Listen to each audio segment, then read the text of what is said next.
नमस्कार दोस्तों आज की इस वीडियो में सीखेंगे कि हमारी जो वॉशिंग मशीन की मोटर खराब हो जाती है तो कैसे चेक करें कि हमारी वॉशिंग मशीन में मोटर खराब है या फिर टाइमर स्विच खराब है या फिर कैपेसिटर खराब है। तो दोस्तों आज इसी के बारे में आपको डिटेल में चेक करना बताऊंगा कि कैसे आप चेक कर सकते हो कि हमारी मोटर खराब है या फिर हमारा टाइमर स्विच खराब है या फिर कैपेसिटर खराब है। तो दोस्तों यहाँ पे मेरे पास एक स्पिन मोटर है और ये मेरे पास मल्टीमीटर है। दोस्तों इस मल्टीमीटर के द्वारा आपको चेक करना बताऊंगा कि कैसे आप मोटर को चेक कर सकते हैं कि ये सही है या फिर खराब है। दोस्तों आपके पास कोई भी मोटर हो, हर एक मोटर को आप मल्टीमीटर से चेक कर सकते हैं कि ये खराब है या फिर सही है। दोस्तों इस तरह की वॉशिंग मशीन की मोटर में आपको 3 वायर देखने को मिलेंगे, जिनमें एक वायर रनिंग का होता है, एक वायर स्टार्टिंग का और एक वायर कॉमन होता है। दोस्तों यहाँ पे मैं आपको 3 अलग अलग तरीके से मोटर को चेक करना बताऊंगा कि कैसे आप पता कर सकते हैं ये मोटर खराब है या फिर सही है। दोस्तों इस मोटर को चेक करने के लिए हमें मल्टीमीटर लेना है। दोस्तों मल्टीमीटर को दोस्तों कंटिन्यूटी मोड पे सेट कर लेना है, इस तरह से दोस्तों सेट कर लेना है। और दोस्तों कंटिन्यूटी मोड पे अब अगर हम इस मल्टीमीटर की नॉब को आपस में मिलाएंगे तो इसमें बीप का साउंड आएगा। तो यहाँ पे आप दोस्तों देख सकते हो इस मल्टीमीटर में बीप का साउंड आ रहा है। दोस्तों यही होता है कंटिन्यूटी मोड। तो चलिए जानते हैं मल्टीमीटर से कैसे चेक करते हैं मोटर को। तो यहाँ पे दोस्तों सबसे पहले तो आपको मल्टीमीटर की एक नॉब को मोटर के किसी भी एक वायर में लगा लेना है। इसके बाद हमें मल्टीमीटर की दूसरी प्रोब को मोटर के दूसरे वाले वायर पर टच करके देखना है कि ये रेजिस्टेंस बनाती है या फिर नहीं।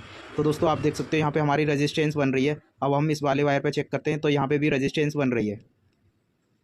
दोस्तों इसी तरह से आपको वारी वारी से तीनों वायर पे चेक कर लेना है। अगर यहाँ पे रेजिस्टेंस बनती है तो ये मोटर सही है।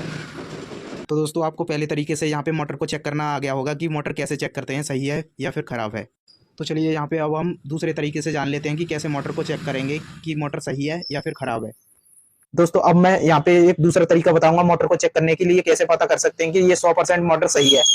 दोस्तों कई बार क्या होता है कि जब हमने पहले मोटर को चेक करा है उससे हमें सही से पता नहीं लग पाता है कि ये मोटर खराब है या फिर सही है। तो दोस्तों और एक तरीका बताता हूँ जिससे कि आप समझ सकते हैं कि 100% हमारी मोटर सही है और इसकी वाइंडिंग भी सही है।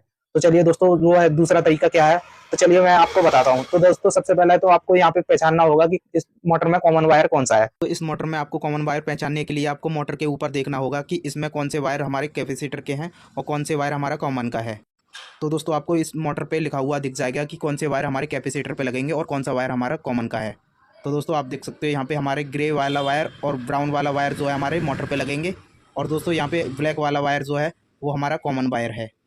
तो दोस्तों यहाँ पे आपको पता चल गया होगा कि ब्लैक वाला वायर जो है हमारा कॉमन है। दोस्तों यहाँ पे हमें पता लग गया कि हमारा कॉमन वायर ब्लैक है। तो यहाँ पर हम सही से पता कर सकते हैं कि मोटर की वाइंडिंग जो है 100% सही है या फिर नहीं। तो यहाँ पे हमें इसकी वाइंडिंग चेक करने के लिए हमें मल्टीमीटर की एक प्रोब को तो मोटर के कॉमन वाले वायर पर लगाना है और दोस्तों दूसरी वाली प्रोब को हमें कैपेसिटर वाले वायर पे टच करके देखना है कि यहाँ पे कितनी रेजिस्टेंस बनती है। तो यहाँ पे आप देख सकते हो यहाँ पे हमारी 93 रेजिस्टेंस बन रही है इस वाले वायर से। अब हम दूसरे वाले वायर पर चेक करते हैं यहाँ पे कितनी रेजिस्टेंस बन रही है।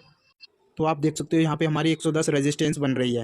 दोस्तों यहाँ पे हमने एक वायर कॉमन के साथ यहाँ पे रेजिस्टेंस जो है चेक की है। अब हम कॉमन वायर को अलग हटा के चेक करते हैं। यहाँ पे हमारी अगर डबल रेजिस्टेंस बनती है मतलब कि 110 और एक 93 मतलब 203 अगर रेजिस्टेंस बनती है तो ये मोटर हमारी 100% सही है। तो चलिए चेक करते हैं। तो दोस्तों आप देख सकते हो यहाँ पे हमारी 203 रेजिस्टेंस बन रही है। इसका मतलब दोस्तों हमारी ये जो मोटर है वो 100% सही है।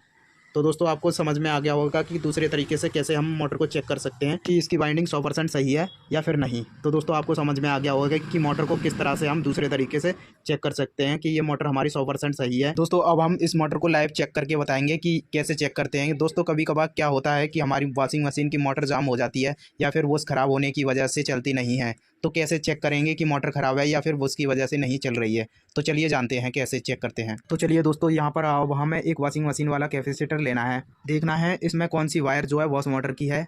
तो यहाँ पर आप देख सकते हो येलो वायर जो है वो हमारी वॉश मोटर की हैं। तो चलिए यहाँ पर हम इन दोनों येलो वायरों को अलग कर लेते हैं। इसके बाद हमें मोटर की रनिंग और स्टार्टिंग वायर में ये दोनों येलो वायरों को जोड़ लेना है। तो चलिए जोड़ते हैं। तो दोस्तों अभी तक आपने हमारे चैनल को सब्सक्राइब नहीं कर रखा है तो दोस्तों प्लीज़ हमारे चैनल को सब्सक्राइब कर लो और बेल आइकन के बटन को प्रेस कर लो, जिससे कि हमारी नई नई वीडियो की नोटिफिकेशन आपको मिलती रहे दोस्तों। तो चलिए दोस्तों हम दूसरे वाले वायर को भी जोड़ लेते हैं। तो यहाँ पे हमारी वायरिंग जो है कंप्लीट हो चुकी है। तो चलिए अब हम इसको चेक करते हैं।